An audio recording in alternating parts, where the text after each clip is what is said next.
Sans doute un des jeux qui m'intéressait le plus chez Electronic Arts, SimCity était présenté et hélas en version non jouable, donc une démonstration simplement des intentions des auteurs, avec quand même pas mal de séquences de jeu, avec aussi de précision sur l'interface, qui n'est peut-être pas encore tout à fait finale, mais qui commence quand même à avoir une certaine gueule, quoi. Donc on a pu voir ça assez en détail.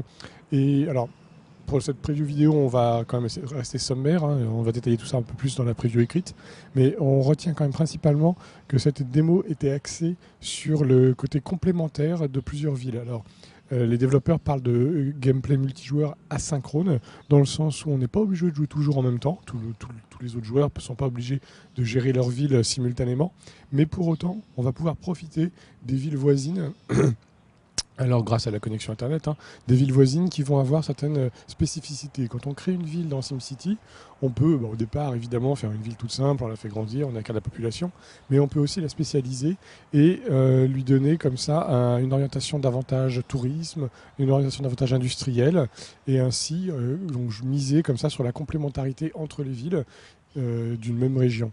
L'exemple était donné dans la démonstration avec la ville nouvellement construite de notre hôte qui avait besoin d'un afflux un peu de personnes et qui pouvait comme ça compter sur une ville qui n'était pas très attractive d'un point de vue purement logement, par contre qui donnait beaucoup de boulot. C'était une ville industrielle déjà bien établie, donc ville industrielle relativement polluée avec des mines, des usines pas très agréables pour vivre. Par contre, grâce à une autoroute qui relie donc à partir du moment où on les connecte les deux villes, les gens peuvent venir habiter dans l'autre ville et travailler dans l'autre. Par contre, petit problème tout de suite mis en avant par le développeur, ce genre de choses implique évidemment des infrastructures de transport relativement élevées et relativement élaborées pour ne pas avoir trop de problèmes de trafic. Autre solution, c'était celle de développer une ville donc plus axée sur le tourisme, où là, cette fois, on profitait davantage de l'attractivité des villes voisines pour avoir des visiteurs et se développer. Cette construction comme ça des trois villes de la démo permettait aussi de travailler en commun pour élaborer des grands projets. Alors il n'a pas été question de beaucoup d'exemples à ce niveau-là, mais on a quand même pu voir la construction d'un aéroport international. Alors qui dit aéroport international disait avantage pour la ville industrielle parce que ça lui permet de transporter, vendre, amener des marchandises. Avantage pour la ville touristique évidemment parce que qui dit gros aéroport dit gros afflux de touristes. Et avantage aussi pour la petite dernière, qui elle n'avait pas encore vraiment choisi son chemin, parce que grâce à l'aéroport, elle va quand même pouvoir s'orienter vers différentes solutions.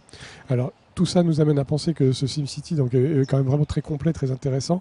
On aimerait en savoir plus sur le gameplay solo, on va dire exclusivement dans la construction de notre ville. On n'a pas vu beaucoup d'exemples, on a quand même vu de manière un peu plus précise la gestion des différents filtres permettant d'avoir des informations sur la ville.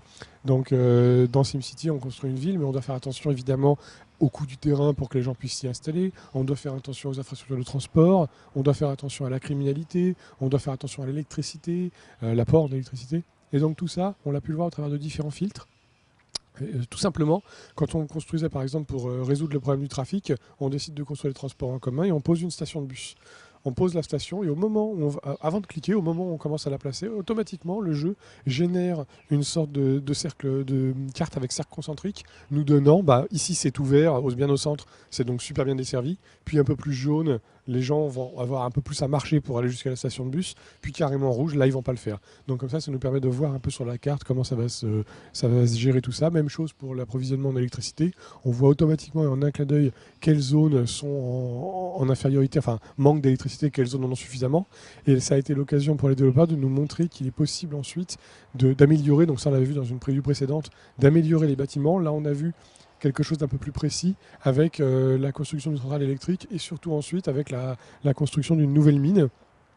C'est-à-dire qu'en fait, quand on a construit le bâtiment, on va pouvoir ensuite avoir une interface qui va nous permettre de définir, alors simplement des petits accessoires bonus pour débloquer certaines choses, mais aussi des composants du bâtiment qui vont augmenter ses capacités, alors augmenter sa vitesse de production ou augmenter aussi son attractivité. Hein, tout va dépendre évidemment du type de bâtiment. Là, dans le cas de notre mine, c'était simplement augmenter donc sa production de matériaux pour ensuite pouvoir construire d'autres bâtiments, d'autres sources et gagner de l'argent. Donc l'un dans l'autre, voilà, SimCity nous a encore rassuré sur son potentiel. Graphiquement, il est toujours aussi joli. L'interface est vraiment là très, comment dire, très sobre, mais en même temps très accessible et très pratique. On a des voyants qui apparaissent pour bien nous montrer les problèmes. On identifie rapidement les solutions qui vont permettre de contourner justement ces problèmes.